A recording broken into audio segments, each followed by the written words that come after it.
Compass ধারাবাহিকের আজকের পর্বে দেখা যায় কারখানার কথা সবার সামনে অস্বীকার করে অভিজ্ঞান দত্ত এবং কম্পাসকে বলে, কম্পাস তুমি মিথ্যা অভিযোগ দিচ্ছ আমার নাম, ওই কারখানা আমার না। অফিসার, এই কম্পাস আমাকে ফাঁসানোর জন্য এসব কিছু বলছে। কম্পাস তখন ওই ফাইলটা সবার সামনে দেখায়। মোনা প্রচন্ড ক্ষেপে গিয়ে কম্পাসকে বলে, কম্পাস তোর জন্য আমার দাদু হেনস্থা হচ্ছে, আমার দাদুর মান সম্মান নষ্ট হচ্ছে। অভিজ্ঞান দত্তর মতো একজন ব্যারিস্টার তোর জন্য আজ এখানে নাকা নিচু পানি খাচ্ছে। আমি কিন্তু তোকে ছাড়বো না কম্পাস। পুলিশ অফিসার মোনালিসাকে বলে, আপনি কিন্তু এভাবে কথা বলতে পারেন না, এখানে সামনে পুলিশ আছে, পুলিশের সামনে আপনি এভাবে আরেকজনকে ভয় দেখাতে পারেন না। কম্পাস পুলিশ অফিসারকে বলে, অফিসার এদের দাদু আর নাতনি দুজনের স্বভাব একই রকম।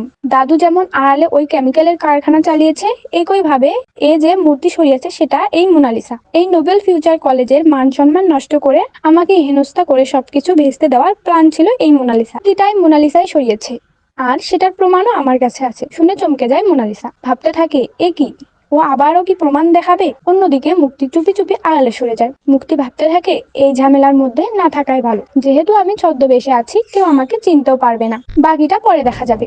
যখন এই মুক্তি ওখান থেকে সরে যেতে যায়, মোনালিসা সেটা দেখতে পায়। ভাবতে থাকে, আমাকে আর আমার দাদুকে ফাঁসিয়ে দিয়ে এখান থেকে চলে যাওয়া হচ্ছে। আজ এই মুক্তি আন্টির জন্যই আমি ফেসে গেছি। এই মূর্তি সরানোর প্ল্যান তো আমার ছিল না, ছিল মুক্তি মাসি। দাঁড়াও, দেখাচ্ছি মজা। অফিসার যখন মোনালিসাকে বলে, কেন আপনি এই কাজ করেছেন বলুন, কেন মূর্তি সরিয়েছেন, তখন এই মোনালিসা ভয় পেয়ে বলতে থাকে, আমি মূর্তি সরাতে চাইনি, আসলে আমি যা কিছু করেছি সবই মুক্তি আন্টির কথাই করেছি। কম্পাস অবাক হয়ে বলে, মুক্তি আন্টি কোথায়, মুক্তি আন্টি? মোনালিসা তখনই মুক্তির কাছে গিয়ে মুক্তির নকল চুলটা টেনে খুলে ফেলে দেয়, আর তারপর বলে, এই যে এটাই মুক্তি আন্টি, প্রিয়ঙ্কদা ম্যাম নন, এ আসলে মুক্তি আন্টি, ছদ্মবেশে এই কলেজে ছিল এই পুজোটা ভেস্তে যাওয়ার জন্য। তো বন্ধুরা, তোমরা এটাই চাও তো, এভাবেই যেন মোনালিসা নিজেই ছদ্মবেশী মুক্তির মুখোশ খুলে দেয়? কমেন্টে জানাতে ভুলো না। ধন্যবাদ।